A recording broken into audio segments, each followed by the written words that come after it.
Het politiebureau aan de Leunseweg in Venray werd vrijdagochtend officieel geopend. Politiechef Jan de Rooij is apetrots op het eindresultaat. Dat geeft een enorm goed gevoel. Ik zei het er net al bij mijn toespraak. Het lijkt een beetje alsof ik jarig ben. Zo voelt het. Maar het is natuurlijk ook een feestelijk moment, een feestelijke dag. Nieuw politiebureau. We werken er al vanaf september.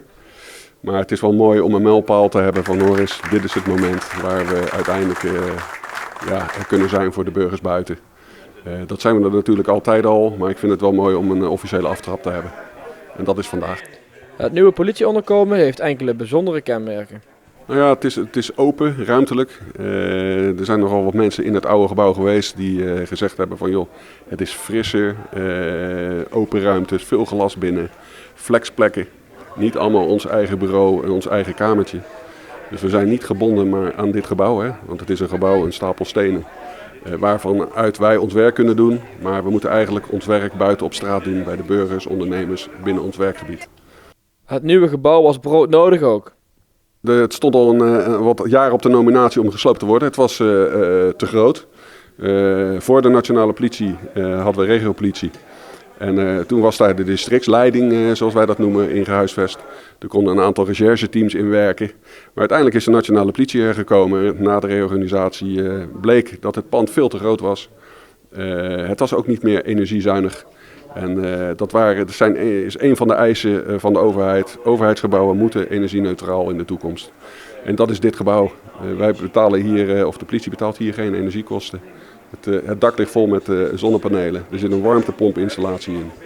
Dus dit pand is toekomstbestendig.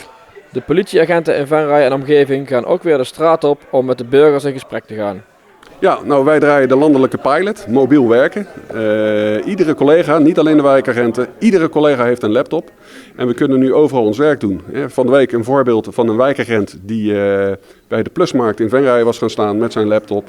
En die had daar behoorlijk wat aanspraak van de mensen die daar gingen winkelen. Ze komen met verhalen, ze hebben de politie nodig, ze willen wat kwijt. En hij kan dat gelijk vastleggen in ons politiesysteem.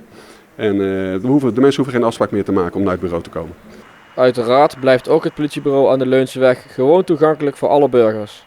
Jazeker, het bureau is overdag open. Hè. We zijn een klein basisteam vergeleken bij de grotere teams om ons heen. Dus we moeten het doen met de mensen die wij hebben. We hebben vaste openingstijden. En helaas werkt het zo dat mensen een afspraak moeten maken voor, als zij de politie nodig hebben. Voor een aangifte aan het politiebureau. Maar mensen kunnen dus ook een afspraak maken van joh, zouden jullie bij me thuis kunnen komen? Want ik wil graag dat daar de aangifte opgenomen worden. Dan kan dat ook.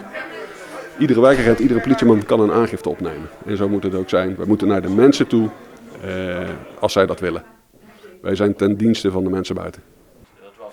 Burgemeester Hans Gielissen had nog mooie woorden over voor het politiekorps. Op die taart heb ik een afbeelding laten maken van de heilige Sint Severius.